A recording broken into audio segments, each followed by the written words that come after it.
We're an hour early, but we'll start now and we'll be finished early too. Welcome everyone, and especially welcome to the members of PAC. I'd like to have a motion to approve the agenda or add anything that we might want to add. Glenn, seconded by Claude. Sorry? Roll call, please. This is my first time. Bernadette Clément, Todd Bennett, Éric Bergeron, Here. Maurice Dupel, Sid Gardner, Here. Glenn Grant, Present. Caroline Hébert, Présente. Dean Hollingsworth, Here. yes, Yes. Elaine McDonald, Present. Claude McIntosh, Reporting for duty. Justin Towndale, Present. Amanda Brisson, Here. and Ron Semington. Here. Thank you. Thank you. So now I'll call for an approval of the agenda. I think it was Glenn and or Councillor Grant and Councillor McIntosh. All in favor? Thank you. I'll have a motion to adopt the minutes of February 19th. Ron and Justin. Got to get used to last names. They Symington and Towndale. All in favor? Thank you. Business arising from the minutes. We have a presentation tonight by Think Design. I believe it's Mike Tosher who's going to deliver it. And I'm assuming Mike is here. Hi, Mike. So would you like to come to the podium, or if you'd like to sit at the round table, you could take my place there. Podium's good, I can say. Yeah.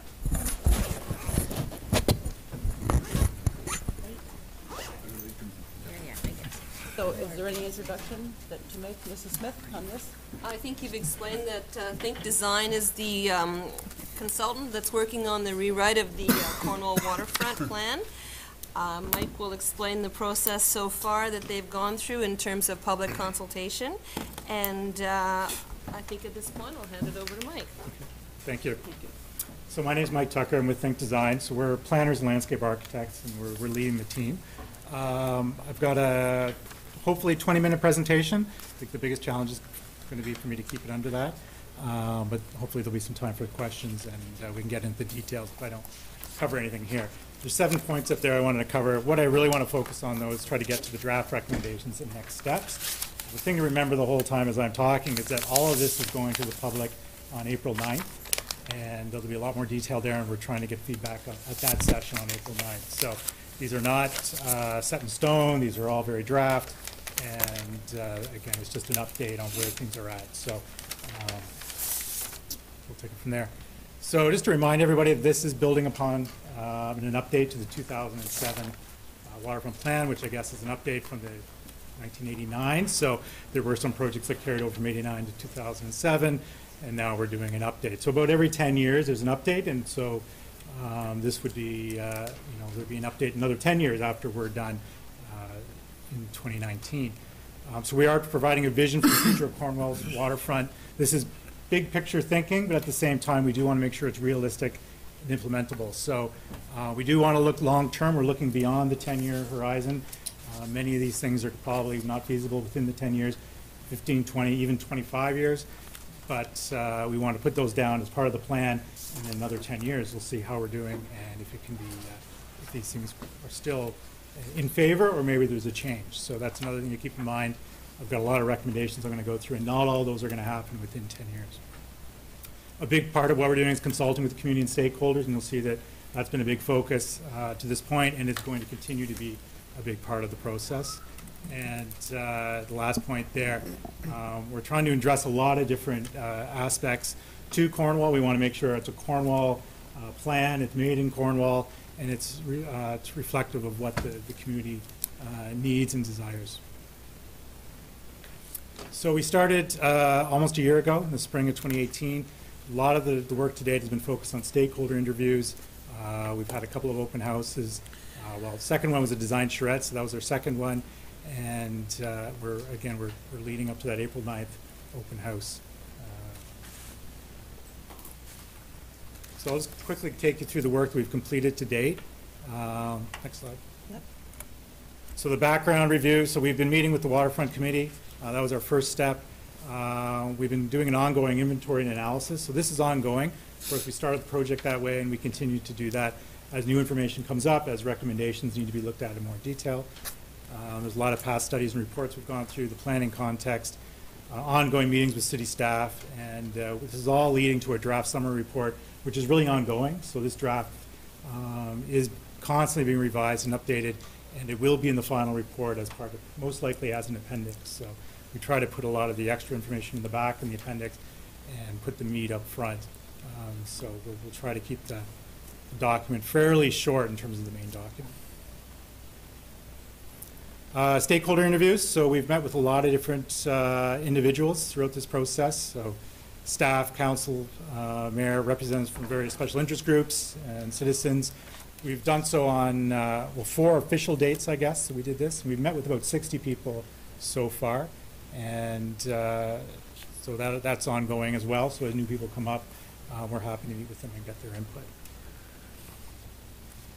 Open house number 1 was really an introductory session for the public.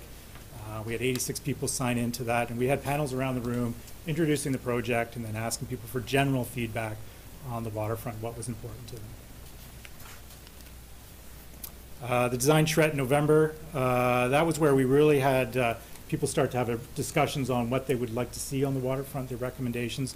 We had 5 stations set up and facilitated each one by a project team member, and everyone was discussing opportunities for the waterfront, writing down design ideas and recommendations. So a lot of what I'm going to run through tonight came out of that design charrette. What we've heard so far, so I'm not going to go into these too much detail, but I'll just summarize. Maybe we of course have heard differing opinions on what, how much change should happen. Some people, of course, want no change, and that's can be expected. Others are looking for quite a bit of change and are excited by the prospect of doing improvements to the waterfront. The term development came up quite a bit, and difference of opinion on what that means and where it's appropriate, that sort of thing. So we're sensitive to that use of that word and where it should happen, but nonetheless, it is part of the plan. Protecting public access is a very important part. Probably everybody agreed that the public should have access to the waterfront, and whatever happens, it should improve access for the public. Connectivity related to that, so connection east and west along the waterfront, as well as north to the downtown, is seen as a real important aspect of that. Visitor attraction and tourism is seen as a real opportunity, and in many cases a missed opportunity. That's something that should be capitalized on more. And resident opportunities as well. There's a lot of feedback on what should happen along the waterfront for Cornwall citizens. So not just for tourists, but for locals as well. Lots of feedback on aesthetics, environment, and maintenance requests, everything from a certain part of the waterfront just needs to, it's in disrepair, needs to be improved, to how to address geese in Lamoureux Park, for example. Land ownership, access and acquisition. So of course, with the federal lands coming up, that was a big topic of conversation, and important places and spaces. So long list of places that people wanted to see improved on the waterfront, or thought these were key and should be considered in part of the plan. So from all of that, so we of course, as I said, we met with about 60 different people, and we kept hearing a lot of things time and time again, and that helped us create these guiding principles for the plan. Improving access and increased connectivity, so everything we do, we want to improve that. Space to celebrate and enjoy. So we really want to make sure that people have a space along the waterfront to come to and to do different activities. The cultural and historic fiber of the community should be incorporated and visible in the waterfront.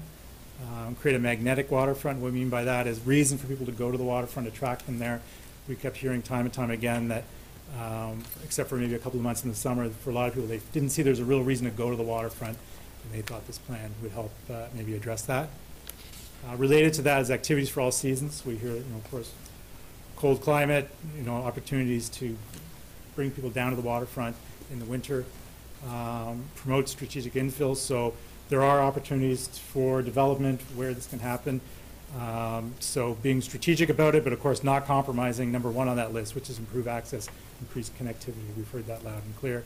And be ecologically driven. So everything we need to do needs to have an eye for the environment ecology. So right now we have 77 recommendations, and these are organized into 6 areas. And again, these are draft. I expect that in the end we're going to have maybe more, maybe less, depending on what we hear from tonight and from the public. But right now we've got 77 that we're working with. And so those are organized into those different categories. So I'll go through each of those now. I'm not going to touch on every single one just because of the interest of time, but some of them are self-explanatory, and then maybe if I've missed one, we can go back to it. So waterfront-wide, we have 9 recommendations. So these are enhancements which address the needs across the entire waterfront, create a cohesive and enjoyable user experience. So first 2 are very much more general. So tourism strategy is something we've heard, of course, using the waterfront to help draw in tourists. And so the feeling was that there should be a strategy to deal with that. Signage and wayfinding strategy being the second one. Somewhat related to number 1 as well, but we kept hearing time and time again that if you're down in the waterfront, you're not familiar with it, you know, how do you get from A to B? And of course, Cornwall's got a great connected trail system, so this is just be enhancing that. And there have been some wayfinding strategies already. Heart of the City, I believe, has just initiated one, and I'm not sure how far that one is, but building on those initiatives. I mean, you've got a huge waterfront, it's very connected, something that most communities can't claim, and so that signage wayfinding strategy would really help that. Bike share program, we've heard people being interested in that, and this would not be something that would be necessarily a public, municipal-driven program, probably partnership with a private enterprise, a local bike shop or 2. And something that, of course, maybe its time isn't now, but in the near future, with bike share programs being very popular. But because you've got this great connected trail system, having a bike share program makes sense. If not for locals, then for tourists, because not every tourist, of course, is going to come here with their bicycle. Land acquisition task force, going back to the fact that there are those federal lands, and having a real eye on that, and knowing what, you know, what to do next when that opportunity comes up. That's coming in the near future, so having a task force that's focused on that we think is really important. Public art strategy, something again that's waterfront wide, could be integrated with things like the signage wayfinding strategy, but a bigger picture idea, so when you're along the waterfront with public art, either standalone pieces or integrated in the waterfront in different improvement projects. Off-leash dog park, well, it came up quite a few times, so of course this is a bigger citywide issue, but we do feel that in some aspects of the waterfront this needs to be looked at, so we've recommended maybe a few potential locations, but it's something that again came up time and time again, so we've addressed it, identified it here. Accessibility, of course, is a big one, whatever you're doing, so it needs to be kept in mind for all waterfront projects. Same goes with number 8 there. With the environment, with impacted sites, and making sure that there's a program in place and there's funds available to clean up sites as they come on board as a project. And then the last one being the Benson Center complex. Of course, not on the waterfront, but we see a lot of connections between what potentially could happen along the waterfront with maybe at the future of the Benson Center. And so, again, this is a long-term plan, so looking in the future, but if the Benson Center is, you know, might have certain recreation facilities there, may no longer be needed on the waterfront, or moving you know, back and forth between the two. Planning both in tandem so that there's a long-term vision. Guidon Park, we have 10 recommendations, and so these are focused on promoting and attracting users to the park to increase use, providing additional activities and programming during all seasons, and improving water access. Next slide. So these 10 projects or recommendations are really come out of the fact that we heard that people didn't really know, or a lot of people didn't know, what's in Guidon Park, what can you do there. They thought it wasn't promoted well, and some suggested that maybe there was some safety issues. So that's why safety audit there was number 1. We haven't heard necessarily that it's unsafe, but some people have suggested that they feel unsafe. So whatever happens there has to have an eye on, of course, on safety to make people feel like they're safe and they can enjoy the space. Promoting the park as well. There was a feeling that maybe not enough is done to encourage people to go visit the park so they can enjoy it because they don't quite understand what's happening there. Number 3, campground. This came out of interest of expanding the program, attracting people there. Again, this would be one of those projects that's probably not a municipally run thing, but a public-private partnership, or maybe it's the St. Lawrence Parks. Somebody who has experience organizing and running a campground. For this to be building on glamping and that sort of thing, a trend, and would start small and could be, if there's market there, could be expanded. So it's a way of getting people into the park, maybe all seasons, things like yurts, small camping facilities, that sort of thing. Boat launch enhancements, we've heard, of course, there were some improvements done fairly recently, but more could be done there. And that's also related to beach improvements, which would look at finding a way to separate the boat launch from the beach and providing people with access to the water. Because one thing we've heard constantly over and over again is there's not enough places to swim in Cornwall. That's what people were saying. So this is the one opportunity where it could safely be done as long as it's done well and designed properly in conjunction with the boat launch. Floating playground is another one of those new trends that's coming up in all of our waterfront plans. It would be a public-private partnership where a private operator would come in, pay the municipality for the space, and it could be operated in that area as well as the swimming and the boat launch. So again, it's something where it's sort of should be no loss or no risk to the municipality. And again, these are things that keep popping up over and over again, and we can talk about that in more detail. And then these are details that we will provide more at the open house. BMX Skills Park, of course, that opened last year, and expanding on that, seeing as a real opportunity. So there's opportunity to expand on the programming there. The observation tower or deck, so again, people feeling when they're in Guidon Park that there's not an opportunity to see the water unless you're at the boat launch. And this is actually a carryover from the 2007 plan, so an opportunity to get on top of the dike and see the water, and it could be just a modest lookout on top, just to, again, get a view of the water. And stargazing area, this also was a carryover from 2007, that we heard that there would be an area where people could go in and view the stars. Stargazing? Thanks. Oh, the one I did skip over there, shown in the middle of that plan, is the trails. So you've got your cross-country ski trails, hiking trails, and there's a real opportunity there to expand on that and improve on that trail network, providing amenities along the trail. So a lot of our projects we're seeing that, cross-country in the winter, maybe mountain biking and hiking in the summer. So just looking in more detail at that trail system and making it more conducive to all different users. And should be a real draw to the park. Next slide. Canal lands, so 22 recommendations here. What we heard time and time again is people wanted safe and easy access to the canal, providing a balance between public open space and infill development. The canal is quite long, and there's lots of opportunities to do some sensitive infill there. And it can't all be parkland. There's no way that any municipality could afford to maintain all that parkland. So as much as a landscape architect, I would love to see it all parkland, but I think there's some opportunities there to infill it. Having connectivity along both sides of the canal is important. So right now, of course, on the north side of the canal, there's limited opportunities with connected pathways, so that would be an important connection to introduce. And providing infrastructure throughout to support recreation activities such as paddle sports, rowing, skating, cycling. So we have, again, 22 recommendations. Next slide. And the next one. So the first one there being the Kinsman Minor soccer fields, and so the opportunity there is to expand that use beyond soccer and making it a waterfront destination. And combining with that, and again, this is one of those potential private partnerships, and it's probably the craziest, I think, of all our recommendations, but this wakeboard cable water park.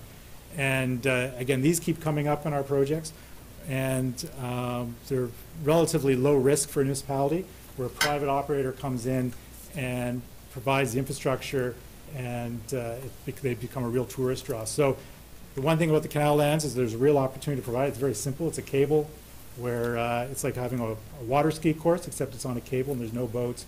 It's silent. for the most part, and very safe. So there's been a few of our projects where there's been interest, and these are popping up all over Ontario. And so we saw this as something that possibly would be of interest to Cornwall to further explore and see if there's an interest in that. And I think this is where you would tie this into the tourism strategy and to look and see if there is a market for this and if there's a potential. Of course, it would only happen if there's a private operator interested, but again, if you had an agreement with an operator to lease the space, then that might work. In that same area, perhaps ice skating in the winter. We heard a lot of people interested in skating, up and down the canal, similar to the Rideau. I'm not sure that would be feasible, especially in the short term, or in the long term. But in the short term, at least, you could have a designated area for skating, see how that goes, and then possibly expand it over time. Holledge Road crossing, and then Lock 19, and the one below that, the property to the west. All of that is about connecting that park space to the other side of the canal, improvements. There's also the Canal Park, which is number 7, which would look at, actually, we can go to the next slide. So the Canal Park being building on, so it would be parkland right across west to east, and we'd be creating that sort of focal point along the canal for water sports, paddling, that sort of thing. Between locks 18 and 19, there's about 2 kilometers of distance for paddling, and it's about 50 meters wide at its narrowest. So more than adequate to support paddling, and real opportunity there. So we see that as a real potential for Cornwall, and building on the interest of paddling in this area. And then next slide. And then the area in purple there, those are all the areas where sort of infill development could occur. So opportunities to do some sensitive development, but making sure that it stays back from the water's edge, so you do get that that strip of public land along the waterfront connecting east to west on the north side of the canal. We also have a recommendation just for some improvements on the pathway here. Actually, go to the next slide, please. Yep. Just so you can get some views of the St. Lawrence. So as you're going along the pathway right now, it runs along this side, and so you're seeing the canal, but there might be an opportunity to provide some views of the St. Lawrence as well. Next slide. Lamoureux Park. So we have 16 recommendations here, and these are focused on organizing the park around an east-west canal promenade, as we've called it, and providing a new park face along Water Street. And along this promenade, we've got designated spaces for gathering and celebration, improved water access. Next slide. So this is the concept we're proposing for the park, and the promenade that we're referring to follows the former canal lands, so it runs along there, and then as it turns and it comes across here. The idea with this feature is that it's sort of the backbone, provides structure to the park, and a lot of the elements that Lamoureux Park has already are along this area, but if introducing this canal promenade and formalizing it a bit more helps to bring all those sort of disconnected pieces together, and provides a sort of a route for people to move through the park. Actually, if you want to go back for 1 second. Back one? So you can see here, so of course here are the ball fields as they are now. So they do interrupt the promenade. So if at some time, if those ball diamonds were to move, let's say to the Benson Center in the long term, that promenade would then continue through. Next slide. Oh, sorry. And it would provide that connection going to Point Moline. So we see this as a long-term initiative that we planned with the ball fields there. It still works with the bulk of the park being here, but we do feel that because the ball fields are a single-use amenity, and they provide, they're only used a couple of times or a couple of months of the year, and the rest of the time they, for the most part, stay pretty quiet. There might be an opportunity to move those ball diamonds to the Benson Center in the future, where there could be a larger sports complex, and ball would be able to prosper there with more space and all the amenities to go with a recreation center. Next slide. So let's take you through a few of these. So the one item that we kept hearing about is the band shell and reorienting that feature. And so we've been hearing that time and time again. We're not sure right now what would be the best orientation, but our recommendation there is to, when it comes time to do improvements on the band shell, take a closer look at it and see if maybe it should be reoriented from an acoustic standpoint, because we understand that the sound reverberates off of Cornwall Square. We've also been suggested that maybe the lights or the sun in people's eyes can be an issue at times, so there might be a better orientation for the band shell. But again, that's something to be looked at in more detail and in the future. Again, that promenade piece running along here. So a lot of the elements in the park then would be designed to come off of that. So things like the Royal Air Force Building, different recreation, there's a splash pad, the playground, the museum, that sort of thing could all be hanging off that and as an organizing structure. The boat launch down here, we've heard that needs improvements, and as well as an opportunity for docking here. So providing that water access people desire, and also just generally having some improvements to the shoreline for people to get access. So we know that people can't get into the water here, but there is probably an opportunity to get down to the water and better access. At the same time, those areas where you're not going to have people getting access, naturalizing them and having less of that mown grass, which is encouraging geese and that sort of thing. Improvements to the civic complex. Of course, there is provision in there for a future hotel if it was so desired. So that improvement could be made. But maybe more importantly, the way that the complex is designed, it backs onto the water. It's not exactly the prettiest building in the back. So at some point, maybe it'd be good to look at that and maybe do improvements there so it's not turning its back to the water, but instead celebrating the water along there. Next slide. Moving over to the, so showing a couple of gateway features here, so sort of a main gateway and a couple of other features along the promenade.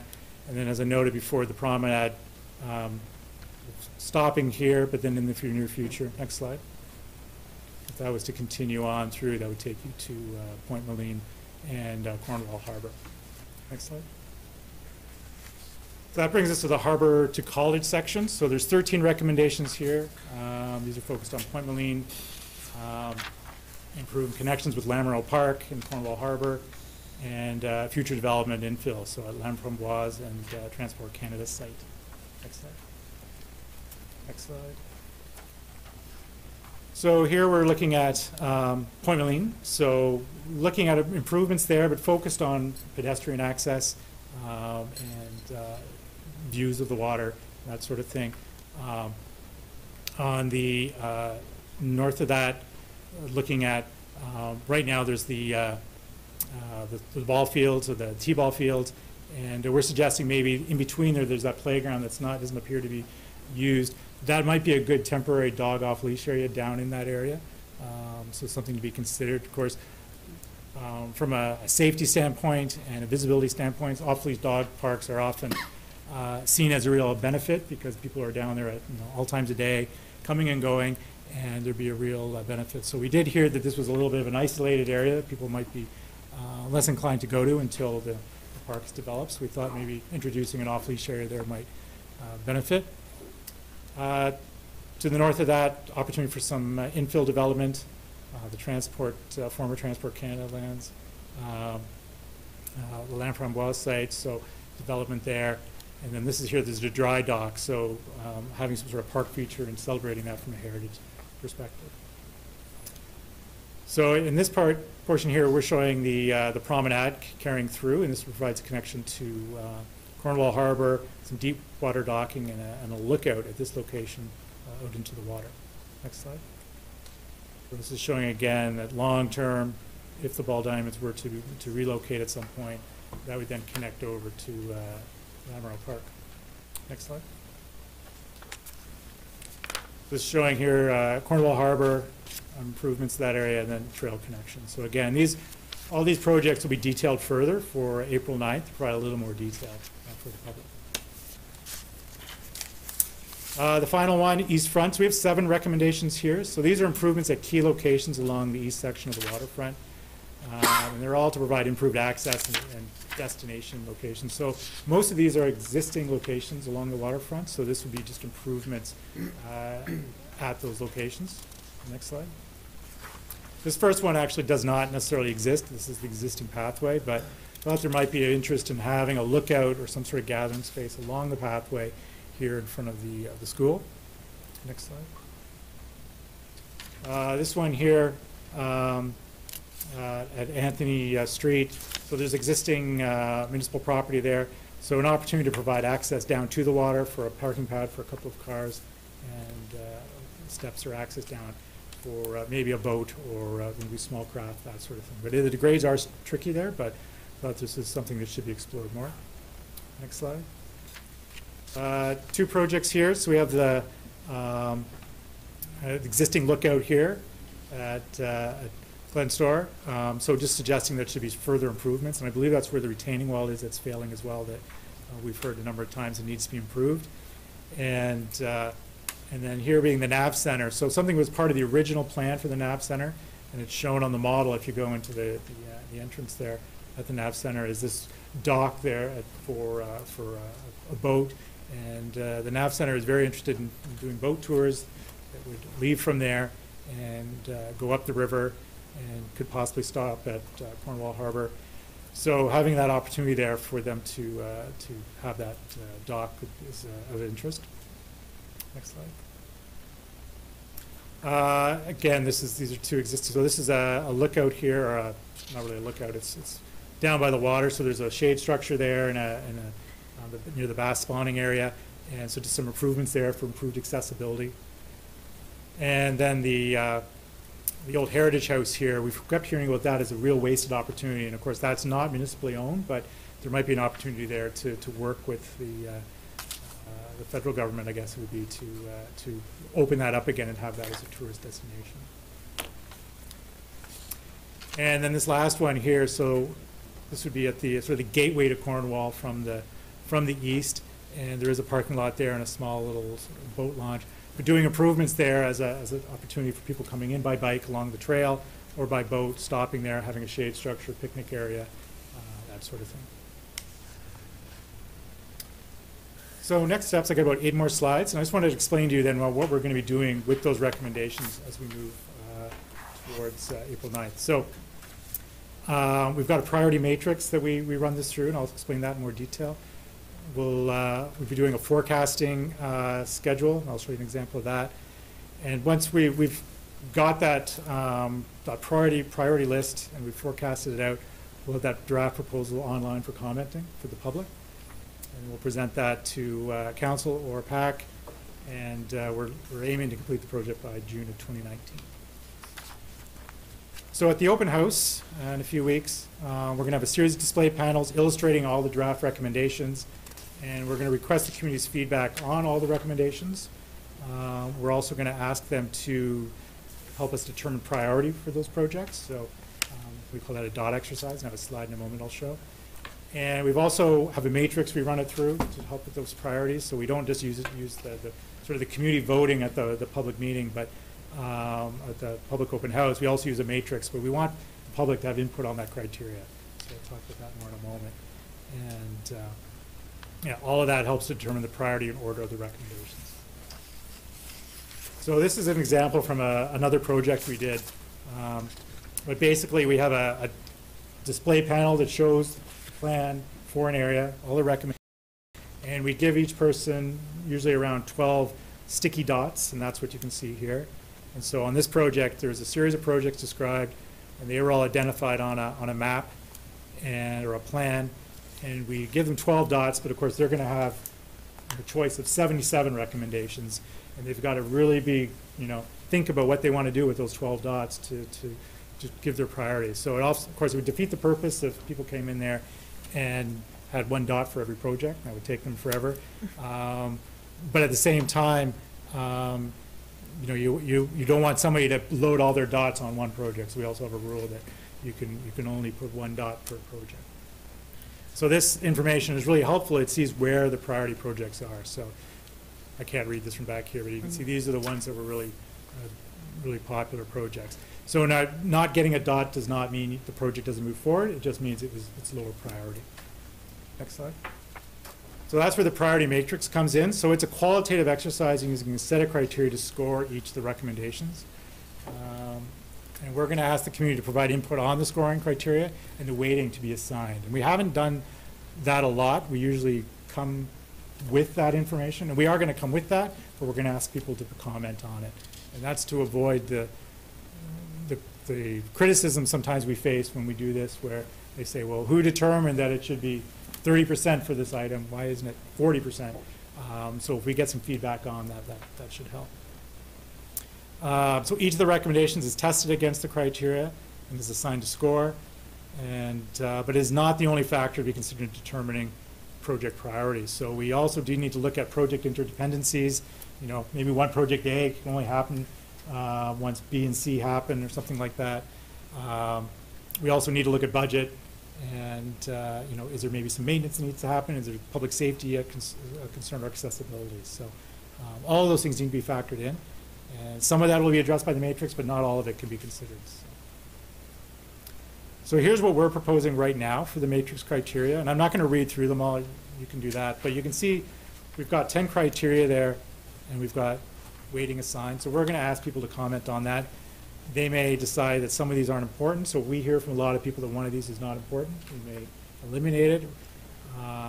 Or we might hear that one should be added. And we really, this is where we want to make sure that this, you know, is based on what people in Cornwall want to see, and it's realistic. So it does change community to community where we do this. Some communities, I won't mention names, but I'll say that one community we worked in did not want tourism at all. So we had to do a couple of criteria that made sure that tourism was, it wasn't about not having it, but was managed in the right way. So, and the percentages. So the first one, though, I'll just point out, that's where we're the dot exercise. So right now on this one, we're saying that it's, you know, about 20% is based on that dot exercise. So we use that as part of the weighting for the matrix. We then take that results. So once it all goes through the matrix, we'll have, you know, every project will have a score, and we usually score it out of 100.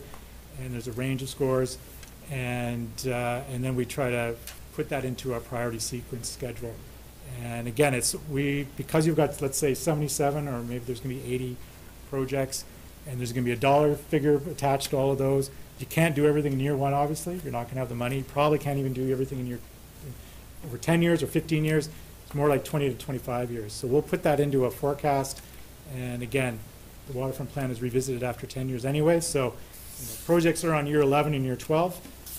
It'll go back through the process again, and then we'll see, well, is it still a project that should be coming up in year 11 or 12, or does it get pushed out? And as you go through years 1 to 10, maybe something that was year 15 gets moved up. Maybe there's some interest in that. This process does not, you know, stop any of that from happening. It just gives you a structure to work with. So it is very important from a budgeting tool, and I'll show you why on the next slide. But projects, again, can be advanced or delayed. So this was a project where it has 24 projects over 24 years. And so you can see how it sort of waterfalls down. So this was years 1 through, I can't read that, but I think it was 7, and then 8 to 16, something like that. Can you go to the next slide? So here's from 7 to 15. So you can see at the top it's got the year. These are the projects, 7, 8, 9, 10, 15. There's a cost associated with design as well as construction. So year 1 or maybe it's a couple of years of design, and then you've got to do construction. So it basically at the total, the bottom here, you'll see that in year 7, you know, you've got a total dollar value that you have to budget for moving forward. So everybody knows, council knows, staff knows, public knows what is on tap coming forward. And so, but of course, every year, council will determine if the budget will be applied to that. The reason we do year 7, we don't give an actual calendar year, is because things sometimes get delayed, something comes up, and so it's just easy to shift it, and so you don't get into an argument about, well, why didn't this happen last year? Or, it gets confusing about what year's happening. So that's why we've opted to do it as years, year 7, year 8, that sort of thing. So I believe this is my last slide. So we're looking at doing a full draft posted online for community review and feedback, maybe available for about 3 weeks. So this is after April 9th, after we've figured out the priorities. It's going to go back to the public for feedback. And all the input received will be considered and incorporated into the final document as appropriate. So we're still taking, we'll still be taking community feedback at that point. We'll present the final plan to council or to the Planning Advisory Committee. And again, we're looking at a June 2019 completion. Thank you very much, Mr. Tosha. And at this point, I'll remind everybody that the PAC is allowed to ask questions, but only PAC. The public will have their opportunity on April 9th. So that having been said, are there any questions from PAC? Yes, Councillor Towndale. Thank you, Madam Chair. Thank you for your presentation. I didn't have a chance to speak with you prior. I noticed that the dates you had last summer, I was away for all of them, quite frankly, so I'd like to provide some comments at this time. In regards to Lamoureux Park, in regards to L8, transition Legion Park into passive waterfront park space. So, passive waterfront space, I mean, do you really think that's going to create more attraction throughout the year? Do you think that space would get used more as a result of that? Like, can you provide an example where that happens somewhere, like in another city or anything like that? Well, I can say that most of our projects, when we come in and we see there's a single use on the waterfront, we do look if there's an opportunity to move that out of the waterfront. So that's pretty typical, just because it is limited to waterfront is fairly valuable. It's limited, although Cornwall does have quite a bit of it. Yeah. But I think the thing to remember here is it is a long-term plan. So we're not suggesting that it happens in 5 years or maybe even 10 years.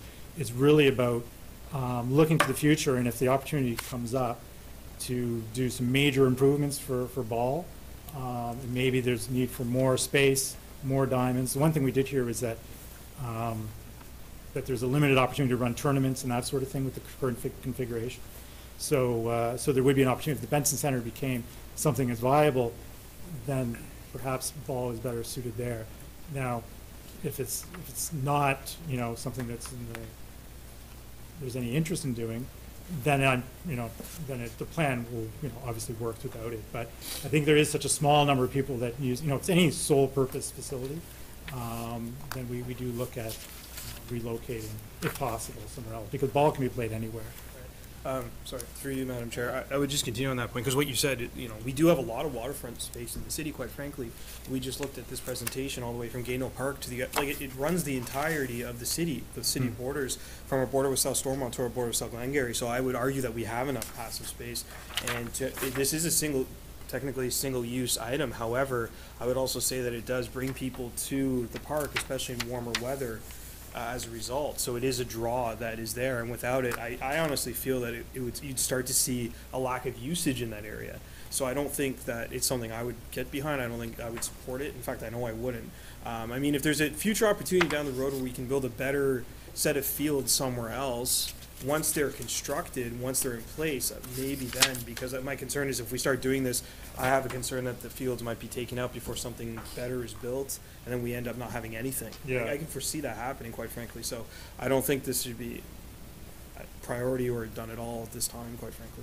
Well, so to that point, though, just to be clear, that we would not be suggesting, so we'd put the language in there that they would not be removed until there was a solution and they were built somewhere else. So realizing probably at some point then you would have 2 sets of ball fields for a few years, so that would until that came online, then they wouldn't be removed. So again, it's a long-term plan. So based on I think everything we've heard, it's not happening within probably this 10 years of the waterfront plan. But you got to think big and long-term, because right now, you feel like you've got a lot of waterfront, but let's say it really takes off.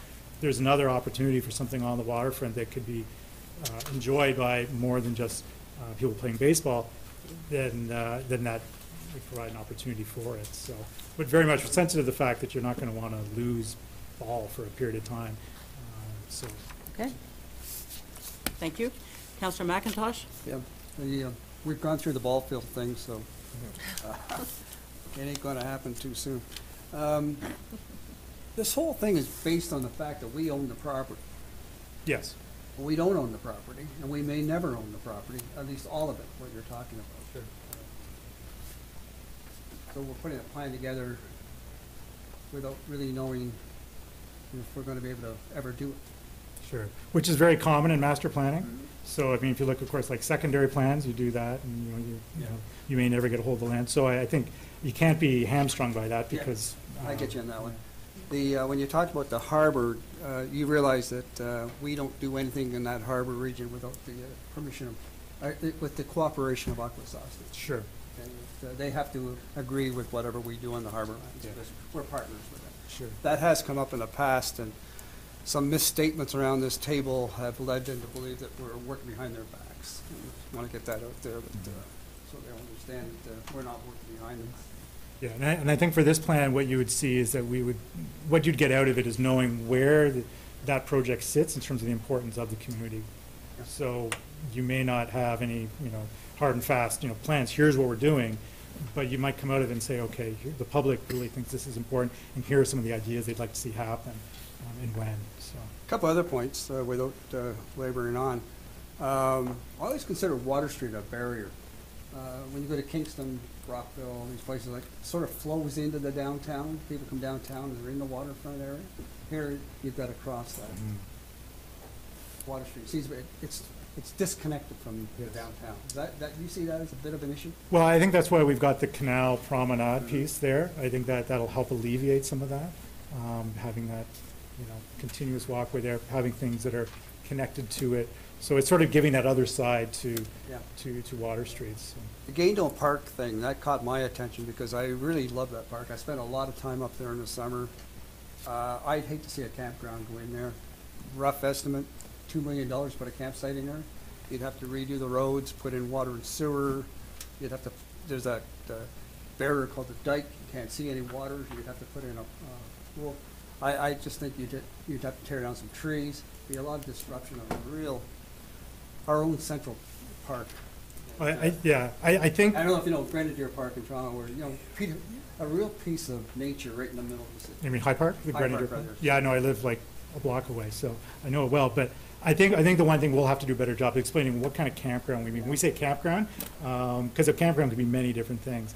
So this could be very subtle, small, little yurts, not a lot of infrastructure, because that's sort of where a lot of it's going. So you could surgically insert that in a certain area. I mean, it's a huge park. Yeah. Not even know it's there. But I get what you're saying, like a campground that you'd say, like, an Ontario provincial park sort They of have driving a campground. similar park system. Yeah. So no, we're not considering or suggesting Okay, that. that's the It'd be thing. something a little more sensitive and smaller scale, especially at first. One final thing. When you talk about consulting the community, are you based on the number of people who show up at the open house?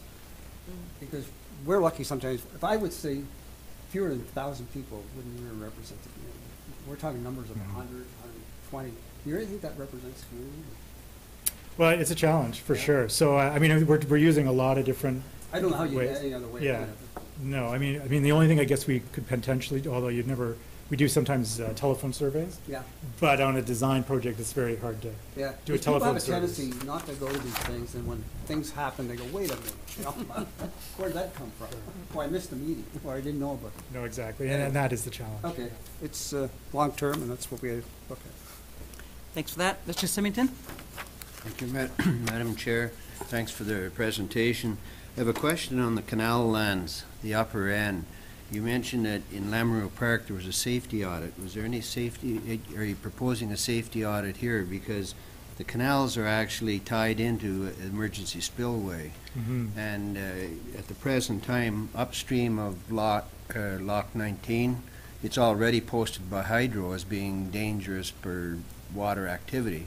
And we're proposing to put water activity in there.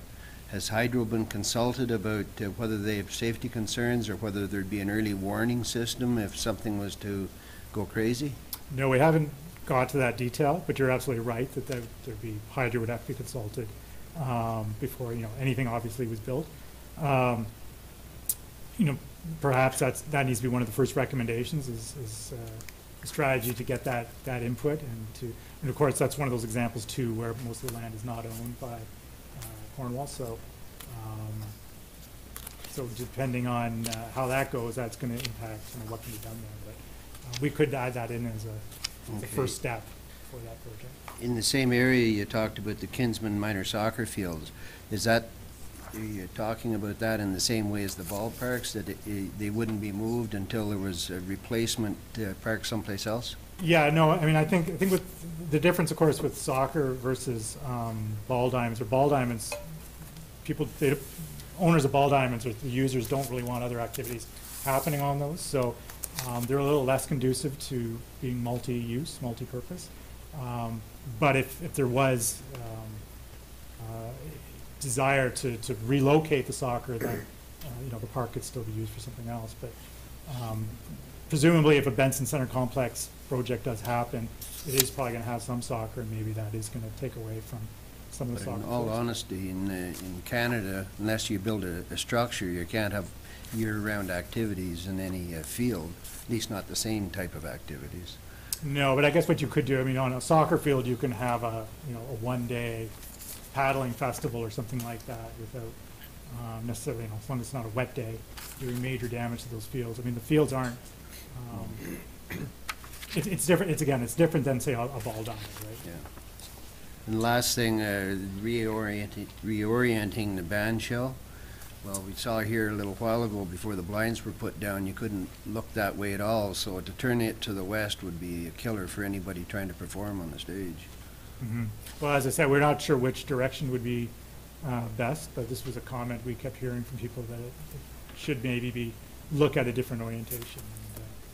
Okay, thank you. Thank you. Councillor Bergeron? Thank you. I have like 1,000 questions, but I'll start with process. You're presenting this tonight to PAC. Maybe the question is for you, Madam Chair.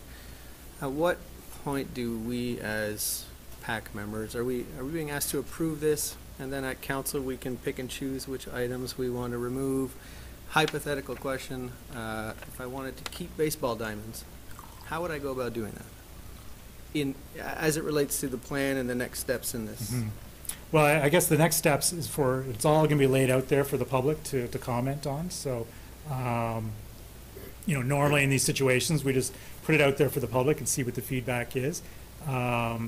If there are some recommendations that are really offensive to everybody, then we can remove before we go to the public. It can also be removed after we go to the public. Again, if they're not desired by a large number of people, after we go through the whole process, do the matrix, it's going to end up way down on the list, and it's going to be, project, 25, out of 25 or something like that. So, I think if there's a concern about promoting something that's not liked by the public's going to let us know, and the project's going to go away. So, this is not, it's not our agenda. I'm not, talking about ball diamonds. For me personally, ball diamonds, go in year 10, or they, stay until, 500 years from now. It's all about what the community wants. But we have heard some people, voice a concern about having ball diamonds, in a waterfront location. Same way we've heard people say, no, it's precious and we want it to stay there. But so it's to not pick on the ball diamonds, but we kind of have to.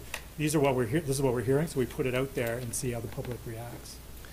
So, thank you. It's more, I was hypothetical. Just threw it out there. I just want to know at what point I, as a counselor, can step in as opposed to public feedback. I just want to understand the process really, really well. I don't think a PAC meeting is where we decide which item we want in this master plan. I just want to know where that would be. Sorry. No, it's PAC okay. decides nothing. PAC makes recommendations to council, who would decide, and then this obviously would go to the public first, and the public, we would be aware of what the public wanted, and at that point, you could oppose what the public wanted, Imagine. I I would never. or you could support it, whatever. Yeah. So, okay, I mean, I get it. So tonight you are asking for our feedback in general, but it's being weighted. Not really.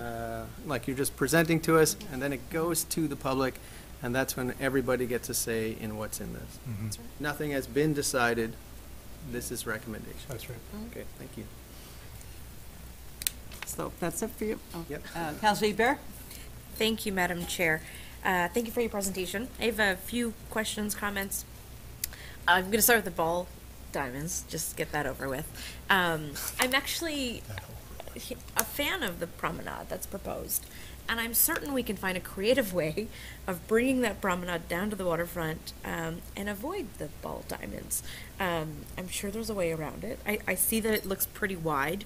Maybe it becomes a little bit more narrow. So I'm sure we can find a creative solution there. We're pretty smart people around here, so I mean, our administration team. So if we wanted to still keep those lovely diamonds that many families utilize over the summer, yet still bring that promenade down to the waterfront, I'm sure there's a wonderful way that we could accommodate both. My comments. Moving on. Tourism strategy. This would likely be a question to Mr. Boileau. I'm wondering if we already have something in place or something that we're building off of. I know it was number one. I believe it was number one on the overall recommendations. I'm wondering if there's something that maybe a bare bone structure that we've already. I know tourism is fairly new to the city. Just wondering what we're working with already. Sorry, I know the subject is tourism. I didn't hear Sorry. the beginning of the question. So one of the Yes, first the first item for all of the waterfront? Yes, was a tourism strategy. I'm wondering what we already have, if there's anything in place, if there's a beginning of a tourism strategy, or if there's nothing at all. Right. So I would say it's something that we've been talking about. If you think about where we've gone with tourism, you know, the idea of Cornwall working to some extent for Cornwall, in partnership, of course, with the surrounding areas, but so we're a little bit in the early days of tourism for Cornwall, but it certainly is something that we've talked about in office, and probably develop something this year. So I find what we've been doing for the last year or so is trying to determine which shows are we going to, et cetera. And we did make it very clear to the consultants as well that we do want tourism to be a strong component of this plan, because we think, and we're seeing more and more that the waterfront is a tourism gem for us. We're seeing a lot more cyclists, fishing, and all of that. So we want to, integrate all of those activities and make them more of a stay-over activity as opposed to just a daytime activity. So to answer your question, we are working on having a strategy for 2019. Perfect. And we will probably always have a strategy. And we'll work with the region on that strategy, because of course visitors don't just come to Cornwall, they come to the region and Ottawa and Montreal and so on. So we will have a strategy in 2019, but I really think that this plan has to be well integrated with that strategy. And I spoke with Mr. Fawthrop today again about we're going to be having a recreation master plan. Right. That master plan has to be integrated with this waterfront plan as well. So there are a lot of good documents that need to be integrated. Okay, excellent. So we can almost check off tourism strategy within the year, which is Yes. great, fantastic. And I agree with you that this plan should definitely have a heavy tourism focus. I think any investment we put into tourism will equally benefit our residents, and even just the bringing in visitors benefits our local businesses. So I think it's certainly all ties in together. And then my final point, Councillor McIntosh mentioned that we have to consult with the Mohawk Council of Akwesasne when we do discuss some of our waterfront land. I know that Madam Mayor has mentioned a meeting of our councils, the MCA and the Council of City of Cornwall, which is excellent. I'm thinking maybe it would be a great idea to do it before this plan, the draft plan is proposed to us in June, so that we can have that conversation with them, their input added to what we see here, what we'll be seeing on April 9th. I think having their direct input is going to be key in the development of the harbor lands. I think they need to be as involved as we are receiving presentations like this, and maybe that will happen in conversations, those informal conversations we were hoping to have with them. So, that's it. Thank you very much. Thank you. Councillor Hollingsworth. Thank you, Madam Chairman. Just a couple of questions that perhaps have been answered, but I'm not sure. Exactly what is a passive use? Like, I don't. I guess as opposed to people asked me that today, and I quite frankly had no, like, are we talking about picnics or like Yeah, what as exactly? opposed to organized athletics or sports, I guess, that sort of thing. So just There's a large people gray area. randomly wandering around down there, is that what we're kind of going with, as opposed to like an official event? Is that what you mean? Well, I guess what a passive use be, as opposed to like active, so whether it's organized sports, team play, that sort of thing, so. Okay. Just trying to run through the numbers really quickly. Based on your numbers that you put together on page 63 of your PowerPoint? Well, that's from another project. Oh, okay, all right, I understand. All right. Yeah, so no, we haven't got that far yet. So we don't have any numbers really No. whatsoever? No, because that'll all come out, well, we don't even know which of the 77 projects will be going forward. It'll be 80, 100, we'll hear from the public. So we'll probably at the public meeting give some, what we've done before is give them some dollar signs and say this is a cheap project, it's $1 sign versus $4 signs, an expensive one, to give people a sense of the magnitude. So of spending. there will be at least some kind of numbers? Something like that, yeah, but I think until we have a good, get all the feedback in, it's a little premature to start costing these things, and Yeah, well, that's kind of where I was, thank you, that's where I was going, Madam Chairman, is that I didn't, I'm a little leery. And one other question, in terms of process, so tonight, PAC isn't really doing anything, you're just presenting this to us, correct? Like, we're not recommending or endorsing or supporting, you're giving this information to us, you're saying, we're gonna go to the public, put this up, we're gonna have everybody put their dots on whatever it is they decide they like, then we'll have a formal report. Are you coming back to PAC after that, or are you going directly to council then? I don't think it's been determined yet, so I'm not sure who makes that decision, but right now we've been saying PAC or council. Well, yeah, there's certainly some overlap, to be sure. The one thing that, without numbers up there, I think that can skew priorities big time. I mean, certainly it's the nice to haves, but if somebody said to me tomorrow, we're gonna enhance the boat launch and it's gonna cost you $10 million, well, maybe the enhancements can wait. So while I'm not gonna certainly tell you what to do, I think, Madam Chair, having some kind of numbers, I think are sort of important down the road, at least when it gets back to us, because the cost will influence what I think, yeah, that's great. The other thing with regards to the whole ball diamond issue, if you look at the one suggested plan, the one that's up there, I realize it may not apply to us, but that's over a 24-year period. Do you see our plan in that kind of time frame? Not maybe that specific a frame, but that kind of framework? Yeah, 10, I think 20, so. 15 I mean, years? if you're thinking about, if it's, let's say it's 80 projects in the end, how many projects can Cornwall actually implement every year? At any one time? Even if they're fairly inexpensive, do you have the staff and resources and that sort of thing to do it? So we find that these things usually end up being a 25-year plan, and you really can't plan, maybe 30 years, but you get to that after 15 years, it's pretty much a guess, right? Yeah, you're almost potentially starting over. Yeah.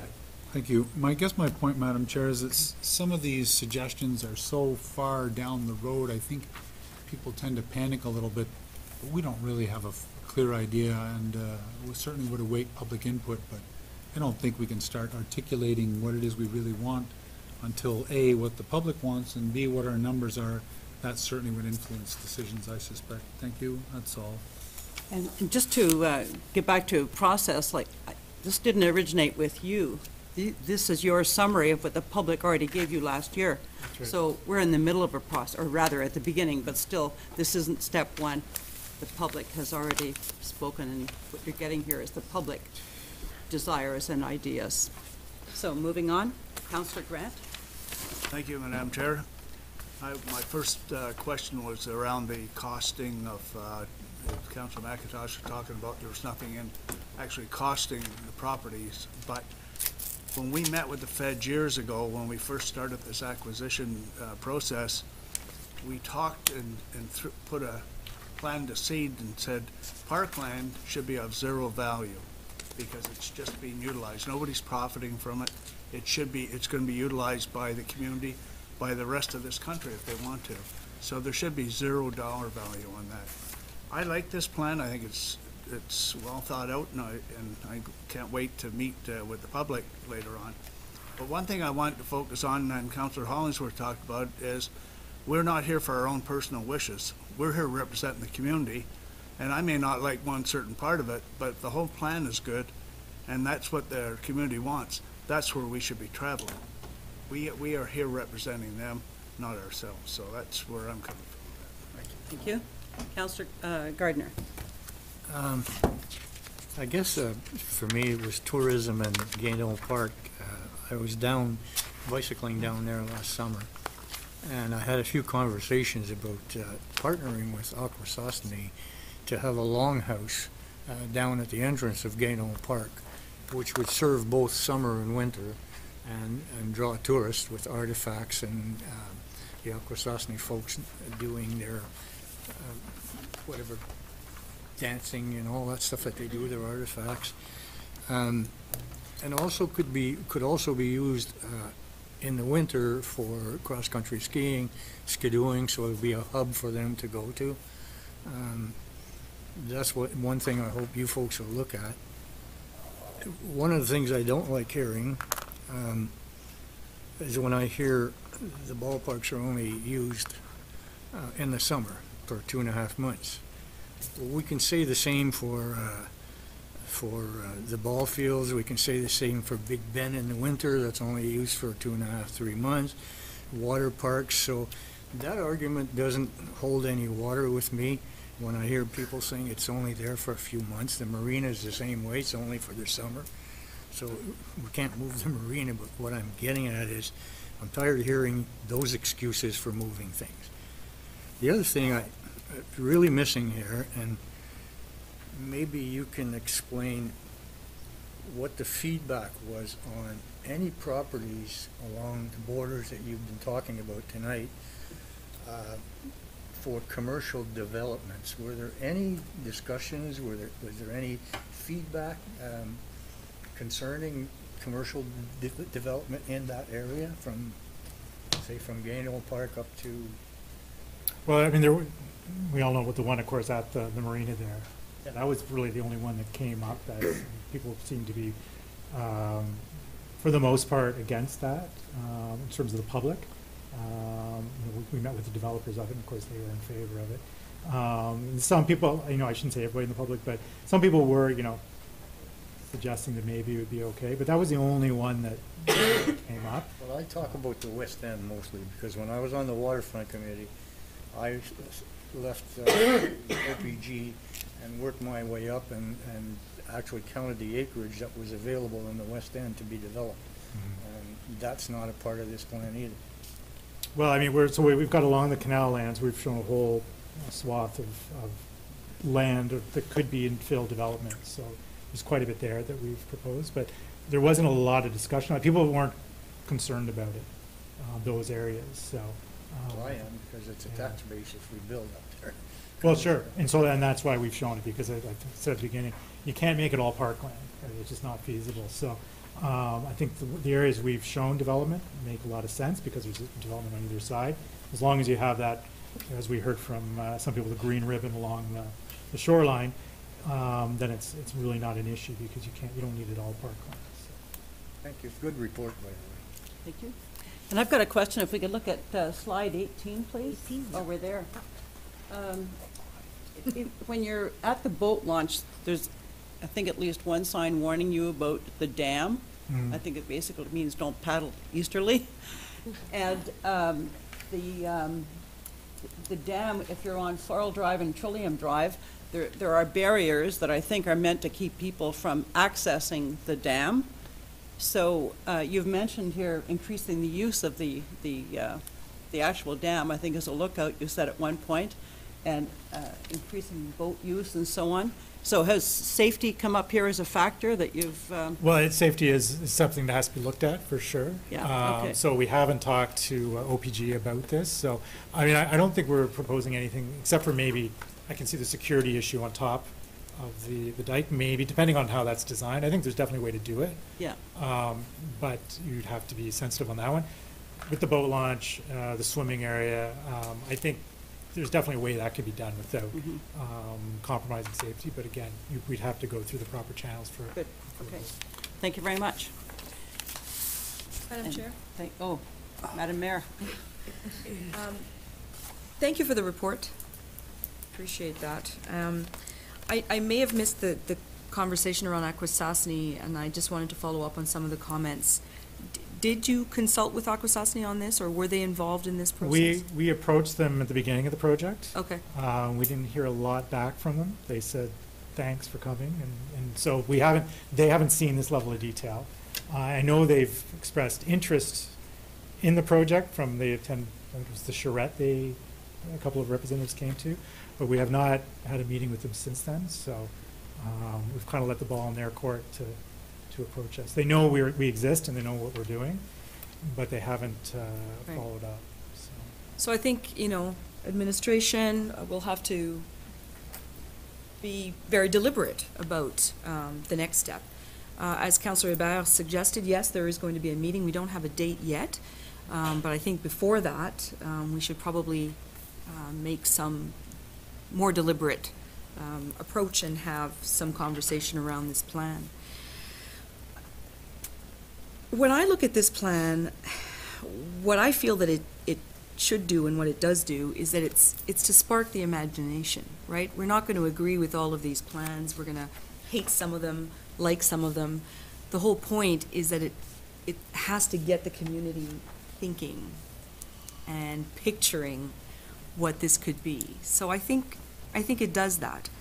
My concern, though, is always about public input. So, I know we do open houses and we head off to the Civic Complex and we look at poster boards. Is that what's planned for April? Is it going to be the same traditional sort of process? Because I wish we could do something a bit jazzier. I don't know.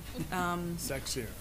No, I'm not going to use that word. I've never lived that down in 12 years.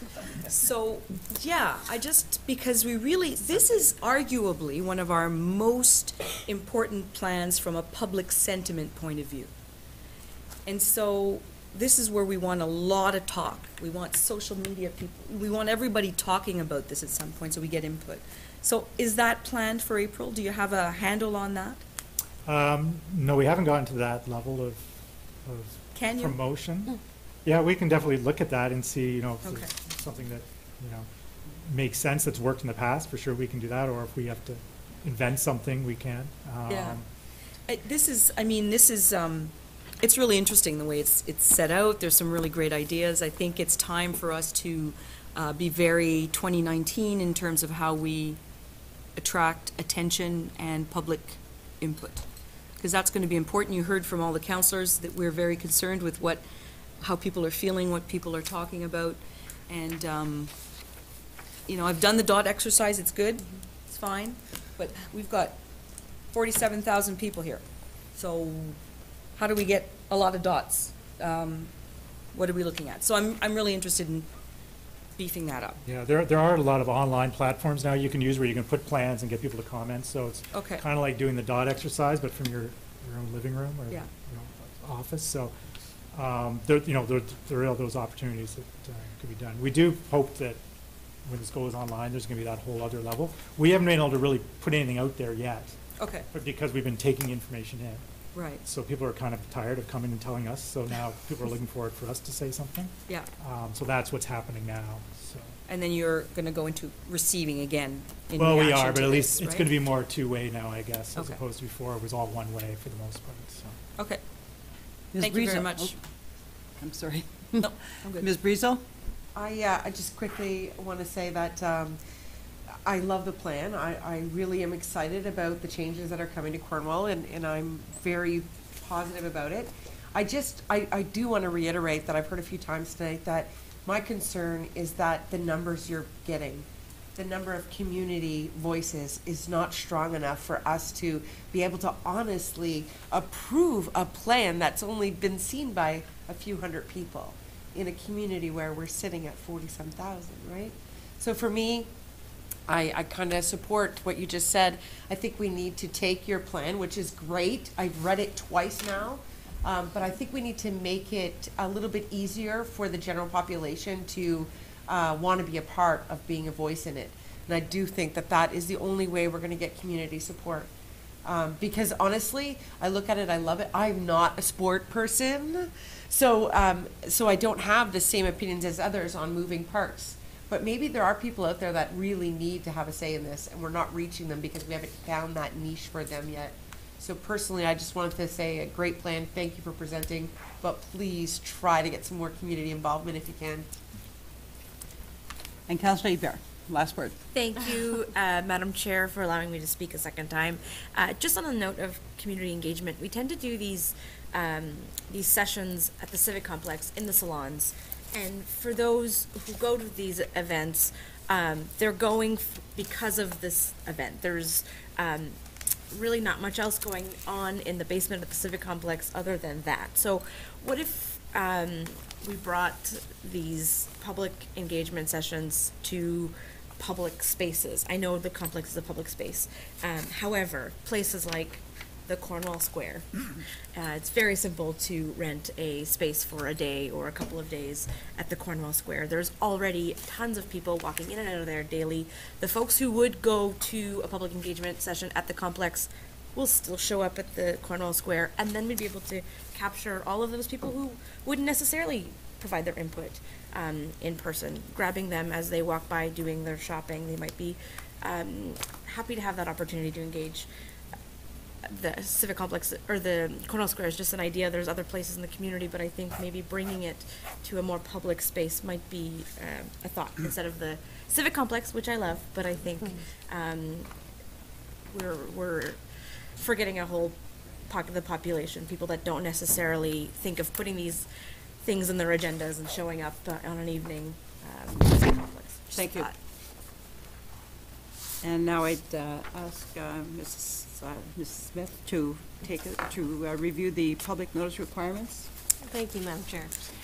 Tonight, we have two public meeting items which were advertised in the Standard Hang on a Freeholder. minute, Madam Chair, are we releasing this gentleman here? Yes. Just let him stand there all night. He doesn't mind. Which were advertised in the Standard Freeholder on February 23rd, 2019. The first item, Zeto 119, concerns a property along Marlow Avenue, and it's going to be, exceptions are going to be introduced to the zone to support a new commercial storage facility. And the second item is a property along the north quadrant of Brookdale Avenue. It's going to be rezoned from rural area to CCSC in support of a new automotive sales. Now, Mr. Doyle will present the first application, and then we can invite the applicants to come forward if they wish to speak on the subject further. Mr. Doyle? Good evening, members of PAC, Madam Chair. So the first application tonight that we're looking at, the proponent is seeking an exception to the current manufacturing 40 zone in order to introduce a commercial warehousing type facility along Marlow Avenue. Now, the site is approximately 6.7 acres in size, and it has access to full municipal services. The overall objective is to build approximately 8,300 meters squared of building area that will consist of 10 one-story outdoor drive-up and climate-controlled buildings, and will also include one administration building. So here's the subject site that's highlighted in red. current official plan designation is a deployment area. It is currently zone manufacturing 40, and again, he is seeking to proceed with an exception to the zone to allow for the use to establish. So you could go back to it. So you can see it's located along Marlow Avenue. To the south is Mac Drive, Education Road, and Boundary Road to the east over there. So the site fronts Marlow Avenue. It's located northwest of Education Road and located along an attractive major arterial. The development has ample area to accommodate the proposed use. If it does proceed, they will be subject to site plan approval. Site plan approval process will ensure that the site is developed in a functional fashion from a pedestrian, vehicular perspective and servicing perspective as well. The proponent the proponent will proceed in a phased fashion. So the first phase will consist of 2 mini storage units and the administrative office building. It will total approximately 1,400 square meters. And we'll ensure that the front yard access, the site servicing, landscaping elements are all introduced as part of that first phase. Go ahead. So here's the overall site. And the area highlighted in red and yellow, that will be part of the first phase, which will include the 2 buildings with the administration building. Go ahead. So the proposal is in conformity with the PPS, or provincial policy statement, and official plan policies. In respect to the manufacturing type, in respect to the manufacturing zones, we've evaluated all manufacturing zones as part of this analysis. So we took all into consideration zones 10, 20, 30, and 40. We gauged the type of use that's going to be established in the manufacturing 40 zone. It is a less intrusive or less intensive type zone compared to manufacturing 20, for instance, Domtar corridor lands. We evaluated other exceptions that were approved throughout the years to allow similar type uses of commercial warehousing in the zone. More recently in 2013, the BTP project just located to the east, fronting Brookdale and Marlow Avenue. And we also looked at other types of existing type uses in the area that do allow warehousing and ancillary type warehousing activities.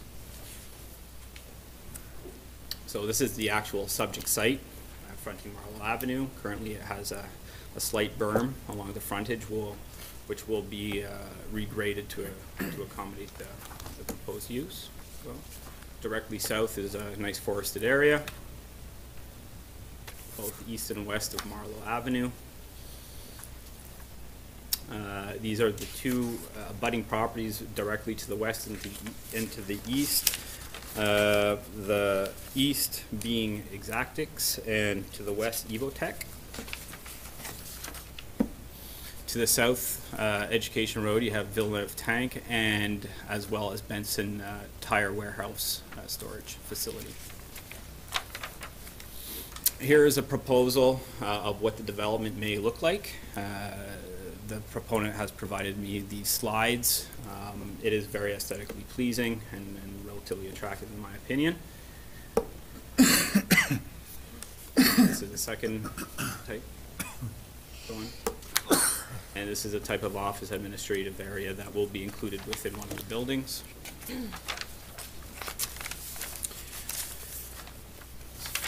The planning division is in supportive of the proposal to introduce the use. The proposed activities associated with the use are consistent with the PPS and the city's official plan policies.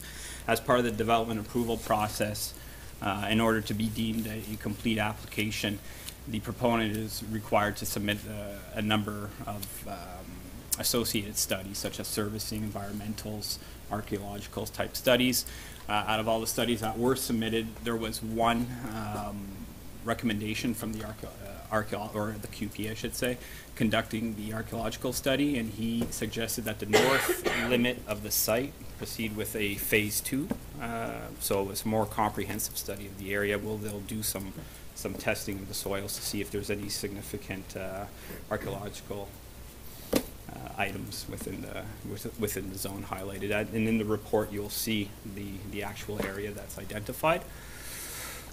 So based on that, we'll ensure that that phase 2 and whatever recommendations come of it will be incorporated prior to proceeding with the site plan approval process.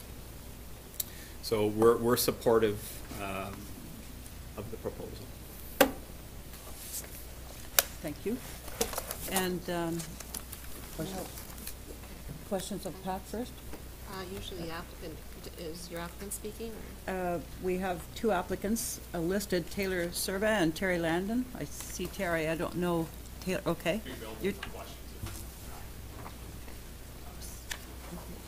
So then, okay, Councillor McIntosh? The picture here with the forested area, is that part of the, or is that just something, a property that's adjacent to the property? It's right across the street. So it doesn't involve this? It does not. Okay, good. Councillor Grant? Thank you, Madam Chair. I'm supportive of this, but I just need clarification. On page 73, it's 1.31, and the second paragraph is the strong majority of the operation will be fully enclosed within the building with minimal externalized storage strategically placed in the, now that's, I just need clarification on what does minimal mean? That's, everything else is quite specific except that it says minimal.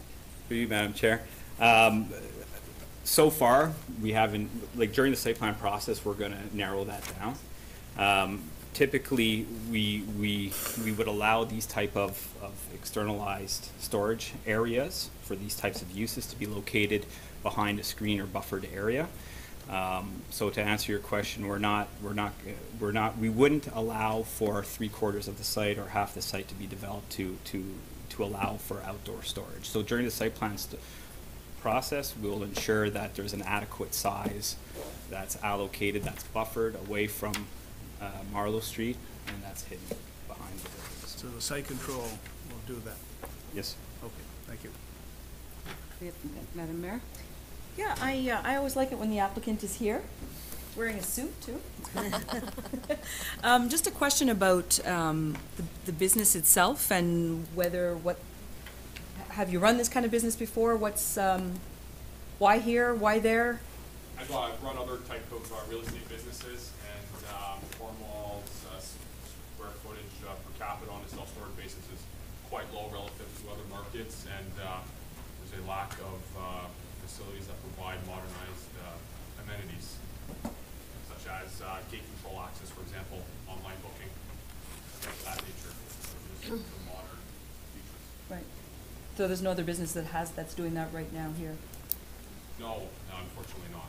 Okay. Or fortunately? Unfortunately. Thank you. Thank you. Any others? Seeing none, then do we vote on this? Councillor Gardner to move and Councillor Hebert to second it. All in favor? So we have voted to send this to council. Okay. Thank you. And the next one, Mrs. Smith. The second application deals with the property along the north quadrant of Brookdale, and it's going to be rezoned from rural area to CCSC in support of a commercial storage facility. Automotive sales, pardon me. Oh, yeah. Let's see, how many of these are we building? Coming out the wazoo. We do have, Mr. Doyle will present that as well. okay, yeah. Okay. So the second application tonight, as was indicated, is located on Brookdale Avenue. The proposal is to rezone it from rural area, so RA, to community commercial shopping center. And the purpose of it is to bring it in line with the current commercial designation on the property, and to fall in line with the abutting commercial properties to the north, the east, and to the west, to the north and to the east, we'll say. So the long-term proposal is to develop a 16-acre vacant parcel along Brookdale Avenue. The immediate overall objective is to develop 4 acres of the 16-acre parcel with a building area of approximately 2,000 meters squared, and it will be the future home of Cornwall Honda. PAC should be aware that there was a concurrent Committee of Adjustment application, or consent application, to create the 16-acre parcel. It was heard on March 12th, 2019. And it was conditionally approved based on zoning approval. So here is the subject property. So what I've done is highlighted it in yellow, so it's directly south of the 12 Flags commercial development and gas bar and Hotel 8. That red line right there is important because that is our urban settlement boundary, and as part of our official plan that was approved last year, it was redefined, which includes the current development site.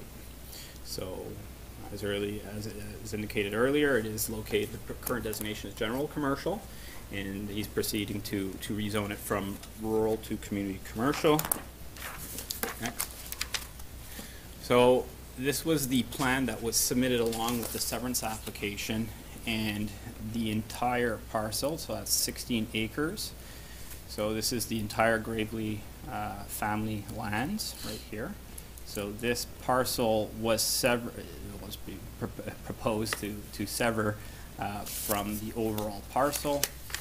16 acres. The red is 4 acres, which is the immediate development site for Cornwall Honda. So, as you are aware, the property does sit along Brookdale Avenue, which is a major arterial. It is located southwest of 401 Highway. The 4-acre development has ample area to accommodate the proposed use. It will be subject to site plan approval as well, which we will ensure that it is of a functional design and that it adheres to current development standards. The development will be constructed once all servicing is introduced along Brookdale Avenue. As you are aware, currently we do have water. We will be introducing servicing, which should be slated to be completed sometime in 2020, hopefully. The proponent has also indicated that he will proceed roughly within 3 years with the development. Here is a preliminary site plan. So you have Brookdale Avenue situated right here. The blue, that will be the main building, which is approximately 22,000 square feet, and then an ancillary storage building totaling approximately 4,000. So approximately 26,000 square feet of the site will be developed. And this is solely the 4-acre parcel, so it's not the overall 16-acre parcel. That will be future commercial development potential in the future down the road. Okay, but tonight's application is solely to focus on the 4-acre parcel. So here's a picture of the site along Brookdale Avenue. This is looking south and north. This is the development directly to the north of the subject site, which is the gas bar, 12 Flags, and Motel 8. Directly across, you have the Nissan and Kia development, which is currently underway. You have Seaway GM and Cornwall Camping at the bottom there. Go ahead. So here are some elevations of what the proposal will look like. This is what it will look like facing on Brookdale Avenue.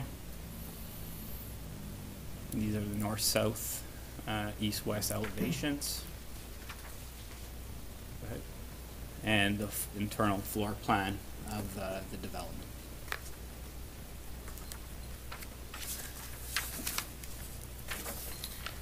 So, planning, we have reviewed the subject site, and we are of the opinion that the proposed activities are in adherence with the PPS, or provincial policy statement, and official plan policies. As indicated before, all development approvals, specifically rezonings, part of the application process, you have to submit a number of studies. So, for instance, natural heritage studies, environmental impact studies, servicing briefs, archaeological studies, and whatnot. And some of the findings, especially in regards to the heritage, natural heritage environmental impact study, it was reviewed by the RRCA. They didn't provide concurrence on the application as part of a letter that was received, and it's included in the report. Following receiving the letter, we had to have subsequent conversations with the QP, the consultants, the owners, and the Raisin Region Conservation Authority. And the way the recommendation is written tonight, that's before you, they are in concurrence with if you make the recommendation to proceed with rezoning the lands, that any subsequent findings on the lands as part of the natural heritage environmental impact statements be implemented prior to proceeding with any development whatsoever. Okay. And same thing goes with the archaeological, similar to the previous application we just saw. They did conduct a stage 1. The QP has indicated that an archaeological phase 2 study will be required for the entirety of the lands. And part of the recommendations will have to be implemented and approved by the city and the authority prior to proceeding with development. So, in conclusion, the proposal will strengthen the planned function of this part of the Brookdale corridor, and it will also continues to promote the Car Campus Plaza along this corridor. So, Thank you. Councillor McIntosh? As usual, thorough report. What do they expect to find with these archaeological studies? well, because it's a historical pathway, right? And it's also located in proximity to the CN corridor as well. So, I don't know what they're going to find. The one other thing is, and maybe Mark could, without the sanitary sewers, these things wouldn't be happening, would they? Is that fair? Actually, for a less intensive use like this, it is possible that it could have occurred, but certainly the municipal servicing is a much more favorable situation. It's pretty much guaranteed that there won't be any health issues and that sort of thing. So I think it's much more beneficial and reliable in terms of the service side. Because they say they're waiting for the sanitary sewer to go through. Yeah, I think the timing of the proposal works well with the project for the sewer. You'll recall that it was awarded the design and management of the service was awarded about a month ago. They expect to start construction in November, be done mid of next year, and so I believe that timing works well for the proponent. What side is the sewer going on? I believe East or it's west? on the east side. So every time a development occurs on the west side, we have to make a cut across the road? Depending on whether they can either dig underneath, what's the term I'm looking for? Bore underneath, or they'll cut. I don't know the answer to what's most applicable in this case. And I apologize, I should have offered the proponents an opportunity to address PAC. I do so now. And you're Mr. Poirier, are you? Mr. Poirier, yes, my name is Andre Poirier. I am here as a solicitor for the applicant, Mr. Bill Woody, who is here this evening.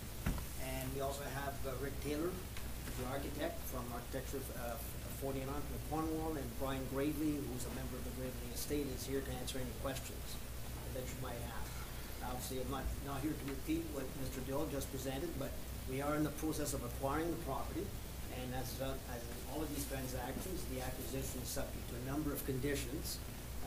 Due diligence, which is all mostly complete, a consent, which we have now obtained from the Committee of Adjustments, and finally the rezoning from the rural to the community commercial shopping center, which is required for the proposed use. But we are happy to answer any questions that you might have. So, I have questions from Councillor Hollingsworth. Well, just a question in terms of procedure, Madam Chair, because it's been a while since I've done these PAC type things. But, like, do we want to work where we ask questions of our admin, we ask questions of the public, and then you take motions, or for future motion first, then question? And I know I'm being a bit of a nitpicker on this, but just so I know how it works moving forward. My understanding is Questions we'll have first. questions from PAC initially, and then we invite the public to ask questions if they have questions. 3 times, yeah. 3 times, in fact, we'll ask the public. And then following that, if somebody from PAC wants to make a motion, then we would entertain the motion. Okay, so questions first, then you entertain motions. Yes. Okay, well, I don't have any questions, so I'll just. Okay. Well, that was a good one. Just so I know what I'm doing next Yeah. time. And Mr. Symington? Thank you, Madam Chair. I support the project off the bat, but I just had a couple questions regarding the site plan. The entrance, the property line runs down the center of the entrance. Is it going to be a shared entrance, or is there sufficient land on each side for the two properties? Or I'm just wondering how that was going to be handled. For the property directly to the south? No, the entrance from Brookdale Avenue in. You see the property line on the south side comes right down the center of the entrance. If you go to the site plan? Go to the site plan, Ellie, please. No, not that one, the actual site Keep going. plan. There. Yeah, there you go. On the bottom right-hand corner, it's pretty hard to read from up there, but the property line comes right into the center of the entrance. So are you proposing a shared entrance with the southern property? Through you, Madam Chair. That line simply delineates the 4-acre section of the property. So it's going to be one large parcel. So once the development is constructed, okay, and if they proceed with further development to the south, it'll be under one holding. So Go back the slide where you see that that's the 4-acre. And the 16-acre.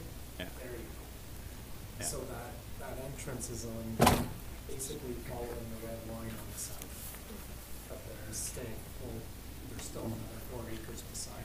Yeah, I realize that, but it's just the way the site plan is drawn, it comes right into the center of the entrance. Yeah, So right I just- now we're only giving up the 16-acre. We're not gonna segregate that 4-acre on the severance. It will be shared with the rest of the property, which is owned, and it's been reviewed by the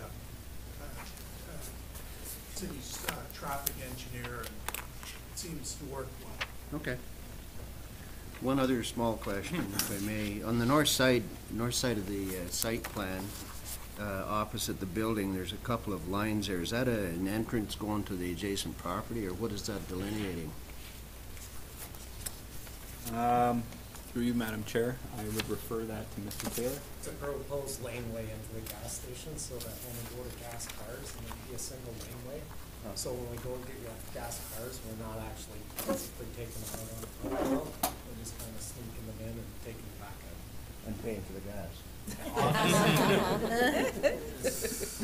Well, if I don't pay for the gas, I won't pay for the service. Thank you. Thank you for that. Councillor Bergeron? Thank you. My question is, I support this proposal. It's pretty straightforward. My question is about traffic on Brookdale Avenue North. It's notoriously difficult to cross west to north. Is that factored in this? Yeah, so from the west side So of... northwest turn lane, right? Yeah, coming out of that gas station, so I anticipate the same issues happening here. Yes, and We're redoing Brookdale North. Is this increase in traffic or the lanes kind of considered in all of this? Through you, Madam Chair, interesting point that was brought up during our Committee of Adjustment meeting as well, especially with the left turn lane. Right now, there's currently opportunity to extend that center left turn lane further to the south.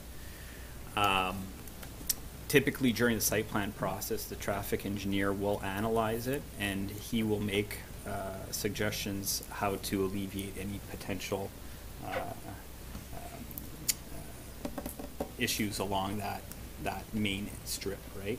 Especially being the north left turn lane that's there. So if he suggests that it's to be extended further to the south to alleviate some potential congestion, then he will make it at that time. I mean, I'm unaware at this time, but there's an opportunity if Brookdale in the near future is going to be redeveloped within that 3-year time frame. I mean, we also can take a look at that as well, and that's what the city's traffic engineer had indicated during the site plan process, was that in the event they were to proceed within 3 years and we were to realign Brookdale Avenue, then the work would be done prior to proceeding with it. Thank you. Thank you. And Councillor Bear? Thank you, Madam Chair. I'm just hoping that you can maybe take a moment to explain, I guess, the change in the RCA's decision. So I'm looking here, and it's in writing that they are not endorsing what has been provided. And so what I'm understanding now is that you've had a conversation with them, and they've changed that opinion. And so if you can just provide more details on that. Through you, Madam Chair. I wouldn't say change. They haven't changed their decision. Okay. Okay. So as it stands, right from the get-go, as per our OP in natural heritage areas, we have policies in there that state that you're required to conduct a number of studies to ensure that endangered species, like whether it be vegetation or actual animals, aren't impacted or negatively impacted. Right. So there was a study that was conducted by the Gravely Estate in approximately, I believe it was 2008, around the same time when Walmart Development was looking at going in there. So the qualified person or the consultant, both in environmental, that was hired by the owner or the proponent, did an analysis of that 2008 study. They are of the opinion, again, they're a QP, they're a qualified person. They're of the opinion that there won't be any impacts or negative impacts, we'll say, as part of this development from a natural heritage standpoint. Okay. Okay. And they don't believe that the rezoning and the severance or the consent application can't proceed. Right. However, the Raise and Region Conservation Authority, they don't know. Right. So they don't know because they haven't reviewed the area, or sorry, the QP hasn't reviewed the area on site in person and done a full investigation. So what they've done is a desktop review of an existing 2008 study. Okay. Okay. So in order, and unfortunately it's winter time, right? So in order to move the proposal along, the QP acting for the proponent conducted an audit of that 2008 assessment and made recommendations. However, those recommendations in the report, and I would have included it into this report, but it's like almost 80 to 100 some odd pages, right? So, I mean, so the QP has highlighted mitigation criteria that was accepted by the RRCA, okay? However, they want it to be confirmed by a person on site. So the QP will, during the spring, the summertime, during the fall, they'll analyze the site, they'll update their report that has already been submitted, they'll update it, and whatever findings are reported back, then the RRCA in the city have to approve of how they're going to address if there are any items that are found, right? And that prior to proceeding. So not only is it the approval, but it's also the implementation of those recommendations that we made. Okay, so they did change their mind. They are okay, they are content, okay, with the recommendation tonight, being specifically that the findings, if any, are implemented and adopted prior to proceeding with the site plan. Okay, understood. Thank you for that clarification. Thank you. Madam Mayor?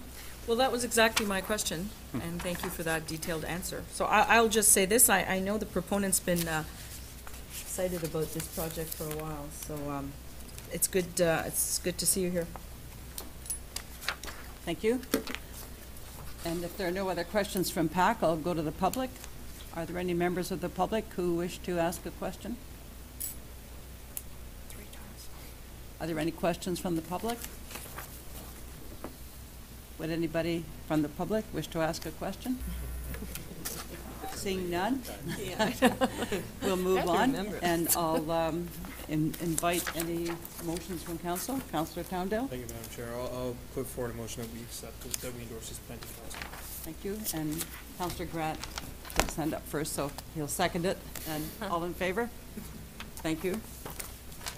And I think we have some recommendations from CPAC. We have two CPAC recommendations from Dana. Okay. Ms. McLean? Yes, I know.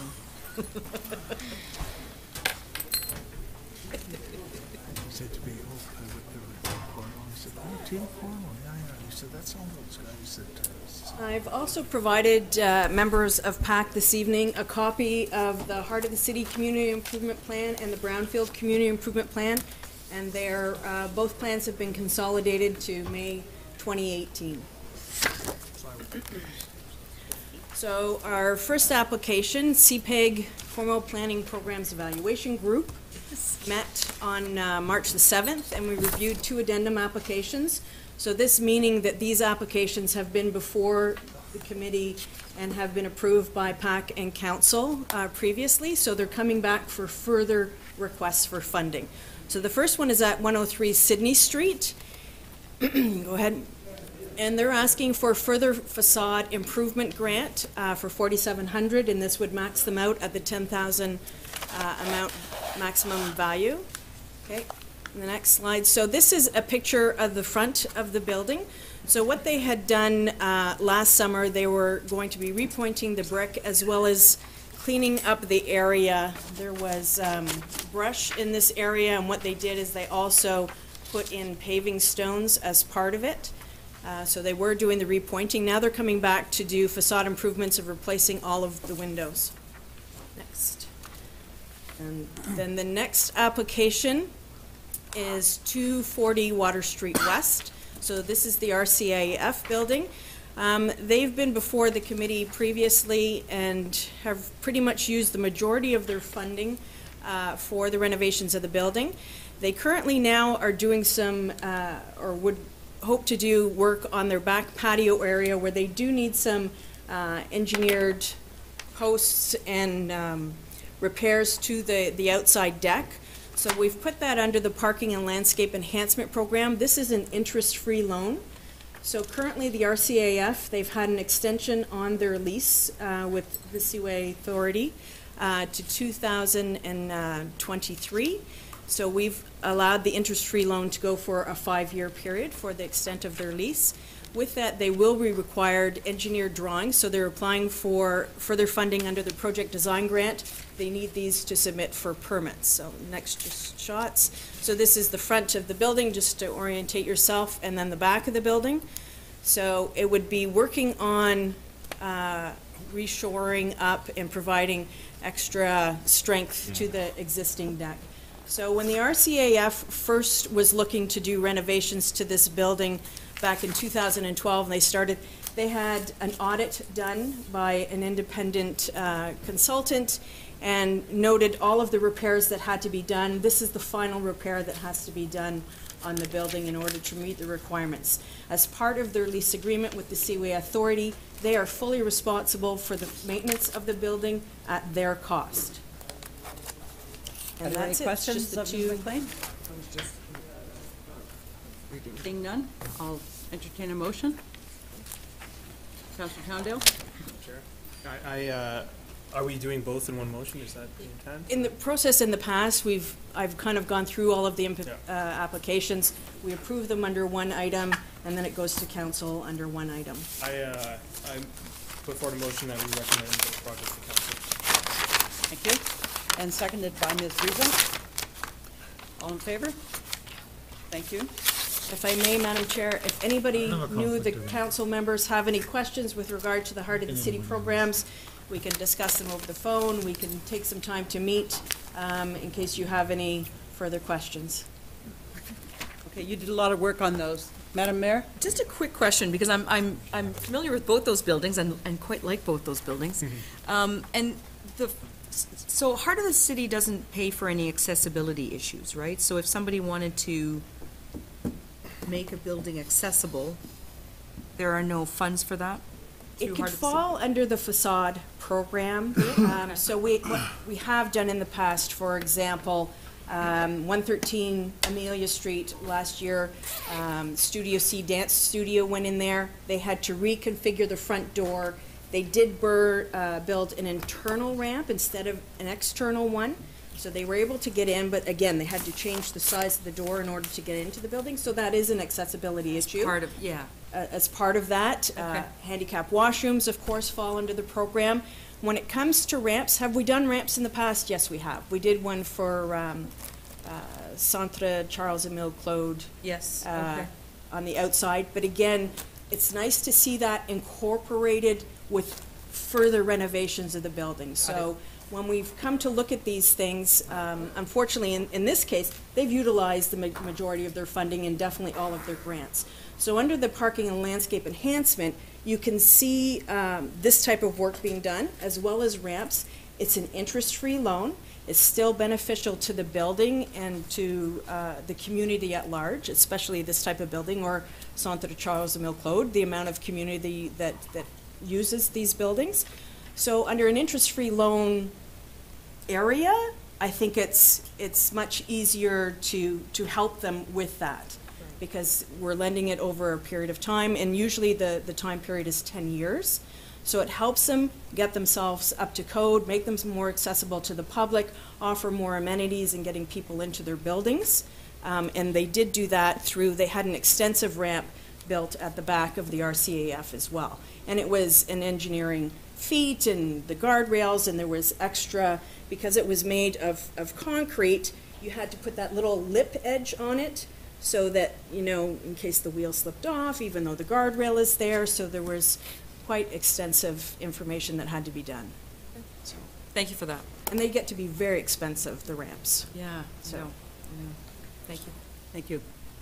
So our next meeting, a scheduled meeting of PAC will Want be to on vote April on the 15th. motion, Madam?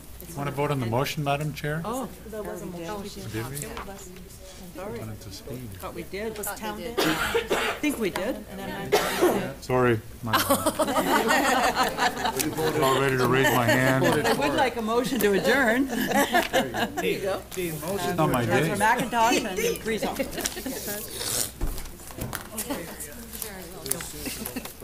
Thank you. Yeah, no, she's not making any money. Yeah. That's right, but I don't know if it's signed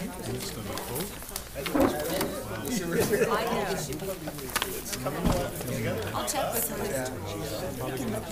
I think in the past, there was the public that was asked if they had any questions before it went. So we would ask the public, just in case the public would just have.